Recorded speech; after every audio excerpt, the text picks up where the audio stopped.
आज के वीडियो में करेंगे गार्डन टूर, देखेंगे सब्जियों की ग्रोथ और कुछ गार्डन टिप्स तो मैं आपको दूंगी ही।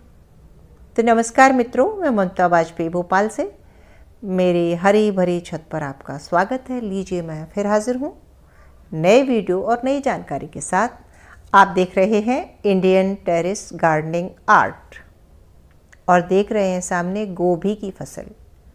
ये दो तरह के कंटेनर में लगी है। ये पत्ता गोभी आप जो बहुत ही अच्छी ग्रोथ में, ये पर्पल पत्ता गोभी देखो, आपको बहुत अच्छी ग्रोथ दिख रही है इनकी। ये बहुत बड़े कंटेनर्स में लगे हैं।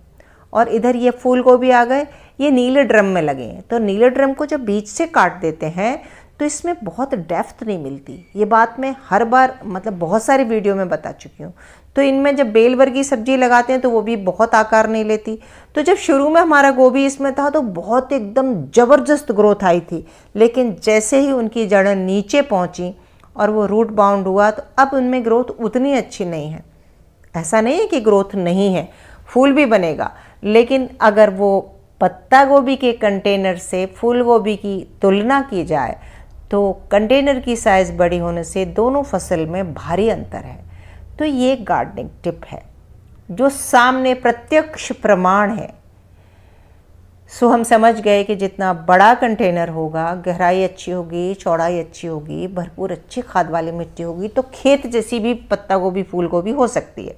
और जहाँ थोड़ा भी साइज छोटा हुआ तो आपको फसल थोड़ी कमज़ोर मिलेगी। ये देखिए, सीजनल खेल रहे हैं और अडेनियम आपने देखे। तो अडेनियम में अभी ज़्यादा कुछ नहीं किया है मैंने, बस पानी दे रही हूँ कभी कभी, और फ्लावरिंग पहले से कम हो गई है। और देखो, पॉन्सेटिया का भी एक पौधा है और सब्जियां फूल सब मिक्स करके रखे हैं। ये क्रिसैंथेमम है, गुलदाउदी। इस साल की पूरी क्रिसैंथेमम मैंने कलम से तैयार की थी।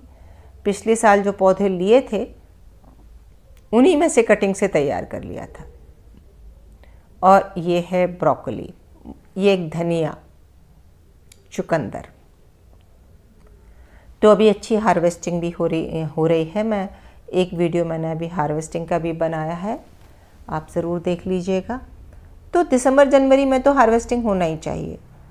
ये है समर स्क्वैश या छप्पन कद्दू, 2 पेड़ हैं। और हाँ, इसको मैं पका रही हूँ और ये मैंने आप लोगों से ही पूछकर ये सीखा है। तो मुझे ये और बताइएगा कि क्या ये हमारे सादा कद्दू की तरह बहुत हार्ड हो जाता है और तब इसको तोड़ें? इसको कब तोड़ें जो हमें बीज पके हुए मिलें? या ये लौकी की तरह बिल्कुल सूख के पत्थर जैसा हार्ड भी हो सकता है क्या? अगर आप में से किसी को पता हो तो ज़रूर बताएं। ये देखिए, ये पत्ता गोभी की साइज़ बता रही ना, खेत जैसे हैं, बहुत बड़े कंटेनर हैं ये। और पीछे आप फूल गोभी देख रहे हैं, तो बुरे नहीं है, फूल तो मुझे इसमें भी मिलेगा, लेकिन अगर दोनों का कंपेयर करें तो देखो आपको सामने प्रमाण दिख रहा है। ऐसे ही गार्डन टिप्स मिलती हैं, ऑथेंटिक गार्डन टिप्स। करो और सीखो। एक और देख लो आप, सफलता ही सफलता नहीं होती। ये एक कोई इल्ली है, पत्ती छेदक कीड़ा। अब देखो, हम दवाई तो छिड़कते ही नहीं है, तो अभी तक ये कभी नहीं आया था। इस साल हमारे 2 पत्ता गोभी में है, और ये अगर ये 1 या 2 कीड़ा भी होगा ना तो ये एक के बाद एक रेंगता हुआ निकलेगा और एक फूल से दूसरे फूल में, दूसरे से तीसरे में नुकसान करेगा। तो अब मैंने अभी देखा पलट के, अब मेरा अगला काम रहेगा कि मैं पूरी नज़र दौड़ाकर, पत्ते सरका कर, हटा कर देखूंगी और हाथ से उठाकर इस इल्ली को फेंकना पड़ेगा, अन्यथा ये पूरी फसल बर्बाद कर देगी।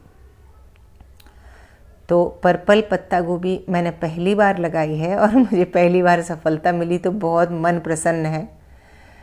और ये एक ब्रोकली, एक साथ सारी फसल लगाई और एक कंटेनर में देखिए फूल आ गया। बहुत बड़ा नहीं है लेकिन आ गया।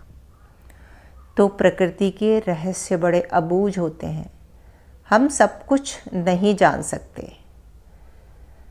ये फिर क्रिसैंथेमम रखी है, देखिए 2-3 जगह रखी है और पूरी हमारी खुद पे बनाई है। ये वो फूल खिल रहे हैं जो 1 साल के अडेनियम के पौधे हैं। किसी ने प्रश्न किया था, कई बार ये प्रश्न आया कि अडेनियम में फ्लावरिंग कब होती है। तो ये तो हमारा खरीदा हुआ मल्टीपेटल का है, लेकिन इससे पहले जो फूल आपने देखे वो मैंने इसलिए सीड ग्रोन प्लांट हैं, मेरी फली जो पकी थी उसमें से, वो इसलिए रखे हैं ताकि मैं उसमें फरवरी मार्च में ग्राफ्टिंग कर सकूं, लेकिन तब तक तो उसमें फ्लावरिंग शुरू हो गई है। तो 1 साल के पौधे में अगर अच्छे पौधे की हेल्थ हो तो आ सकता है, वरना 2 साल में तो पक्का ही आने लगता है। ये कुछ फूल हैं जो इन पर सर्दियों का असर अब होने लगा है। तो देखिए, दिसंबर जनवरी अडेनियम में ज़्यादा कुछ नहीं करना, बस पानी संतुलित देना है। आपको मिट्टी चेक करना है, जब लगता है कि सूखी है तो देना, क्योंकि कई बार हम ओवर वाटरिंग करते हैं, वो अडेनियम को नुकसान करता है। तो जो हमने खरीदे थे वो अच्छे फूल खिल रहे हैं, और अगले फरवरी मार्च में मैंने बहुत सारा रूट स्टॉक तैयार कर लिया है, आपको दिखाया भी है। तो अगले फरवरी मार्च में मैं उसको करूँगी, ग्राफ्टिंग करूँगी। अडेनियम की ग्रोथ को लेकर बहुत प्रश्न आते हैं। तो भाई ये एक स्लो ग्रोइंग पौधा है, इसके कॉडेक्स बहुत जल्दी आपको नहीं मिलेंगे, सब्र चाहिए ही चाहिए, और कुछ कर ही नहीं सकते। तो वेट करो आप। ऐसा नहीं होता कि कुछ स्पेशल खाद डाल के आप उसको जादुई करके बढ़ा लेंगे, ये बिल्कुल नहीं होता। वो उसकी प्रवृत्ति थोड़ा स्लो ग्रोइंग पौधा है। ये एक पौधा और है, ये जंगली प्याज है। आज से 2 साल 3 साल पहले मैं पचमढ़ी गई थी, तब 2 छोटे छोटे प्याज उठा लाई थी, और मेरी जो उत्सुकता की, मेरी जिज्ञासा जो मुझे है कि ये देखें कैसे डेवलप होता है, तो मैंने ये लगाया। अब इसमें नीचे से देखिए और बहुत सारे पप्स निकल रहे हैं, मैं इसको रीपॉट कर दूंगी। तो मैंने वैसे कुछ यूट्यूब पर वीडियो देखे हैं इसके उपयोग के, पर आप में से किसी के पास प्रैक्टिकल अनुभव होगी इसका सही क्या क्या उपयोग है, मुझे नहीं पता।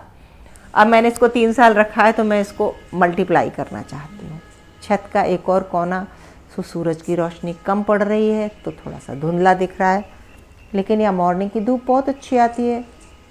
यहाँ पर भी मैंने अभी क्रिसैंथेमम रख दी है, क्योंकि जगह बहुत कम बची है, तो अब ठूस के गमले रख दिए हैं। क्रिसैंथेमम की केयर की बात करें तो जब फूल खिल चुका है तो कुछ नहीं करना है आपको, बस समय समय पर सिर्फ पानी देना है। अभी कलियां हैं तब तक खाद देना है।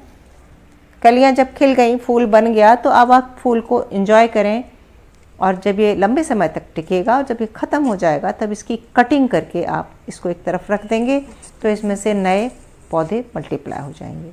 ये मेरा देखिए बहुत सारा रूट स्टॉक ही रखा है अडेनियम का, जो मैं इंतज़ार कर रही हूँ फरवरी का। फरवरी मार्च में इस साल मेरी प्लानिंग है पूरी। मेरे पास देखिए अब बाहर से मंगाए हुए कुछ कलर भी हैं, तो उनमें से मुझे डंडी मिल जाएगी और उसे मैं रूट स्टॉक पर प्लांट कर दूँगी, और उम्मीद है कि मेरे पास अब मल्टी कलर होंगे। हालांकि मैं अपने इस कलर से भी बहुत खुश हूँ। और ये कॉक्सकॉम्ब जो अपने आप उगता है हर साल, मिर्ची का पौधा, टमाटर के पौधे, धनिया पत्ती, जगह जगह मेरे टबों में 2-2 4-4 दाने पालक के, धनिया पत्ती के मैं डाल देती हूँ। एक और है, ये देखो, ये एक और है। क्या है ये?